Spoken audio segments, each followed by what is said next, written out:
So let's begin with the first part of it. What is the panic part? So the panic part is really that people are vastly exaggerating the scares on climate change. So let's just get one thing real. Climate change is a real challenge, and it's one that we should fix smartly.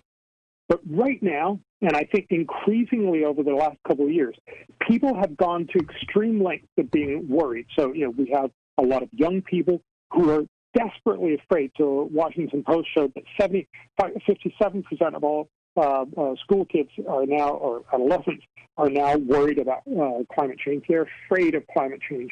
And if you ask adults across the world, it turns out that almost half of all adults in 28 countries across the world believe that it's likely global warming will lead to the extinction of the human race. So remember, this is not saying global warming is a problem, which is true and which is what the UN Climate Panel tells us. They're actually saying this is the end of the world. That's why so many are now saying it's an existential crisis. That's just simply rubbish, and it's not what the UN Climate Panel is telling us. And of course, being scared witless doesn't make for good decision making. I want to repeat that. You said 50% of adults. Did I get that right? 48%, yes. 48% of adults worldwide? Yes, and 4 out of 10 in the U.S. So you guys are a little bit less worried, but not very much. Well, if it's 40% in the U.S., 40% of adults in the United States of America believe that there is an imminent doom to humanity because of the climate change. Among other things, it's hard to imagine that Joe Biden wouldn't win the election. I mean, just on that alone. I mean, vote for the man who will save humanity. And that's, of course, why politicians love climate change, because it gets you to say, not only is the world ending, but I will promise to save you. That's the most wonderful thing you can do when you're a politician. And then especially if you get to say, and in climate you get to say, I will save you, and the price tag is going to come in the next election cycle. So when they quote IPCC, the UN Commission on Council on Climate Panel, Climate Panel, are they quoting they meaning the panic inducers, that is politicians and media, are they quoting them accurately?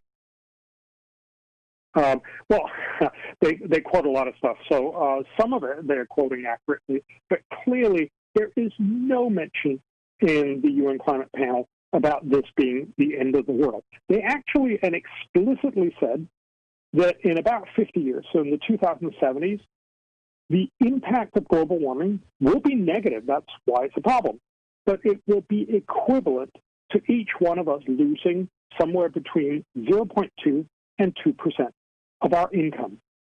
So instead of making $100,000 in 2075, you will now only make 99,900 and something like. I'm not going to try to do that math on air. But the fundamental point here is to recognize this is a problem, but it's not the end of the world. And I think most people also fail to recognize that the UN expects each person on the planet to be 2.63 times richer than he or she is today by 2075. So what they're basically saying is instead of us being 2.63 times richer by 2075, we will only be 3.56 times richer. Yes, we'll be slightly much richer in 2075 because of global warming. That is a problem, but that is not by any stretch of the imagination the end of the world. It's not, shall we say, existential. The book, ladies and gentlemen, is False Alarm, and it's required reading. So what do you say? I want to throw at you the best-known arguments. Look at the glaciers in the Arctic and Antarctic. What do you say to that? Well, so glaciers are receding, not so much in much of the Antarctic, but they are receding in many places, and that shows global warming is real, and it also is, in the long term, a real problem. So this is what the UN climate panel is telling us. There is a problem, but we've got to stop saying, and then we're all going to die. Because making that leap, making that very, very simple story that obviously sells a lot more clicks, basically makes it impossible to have a sensible conversation about what we should do. If you think the world is ending, you're going to throw everything in the kitchen sink at it. If you realize that it's a problem among many others, you also realize we need to conserve our scarce resources. We need to find smart solutions that are cost-effective, that will actually help the future rather than make it worse. All right. I will return with Bjorn Lomborg. The book is up at DennisPrager.com, and the book is False Alarm. 1-8-Prager-776. If you are an alarmist, why don't you make a call here? 1-8-Prager-776.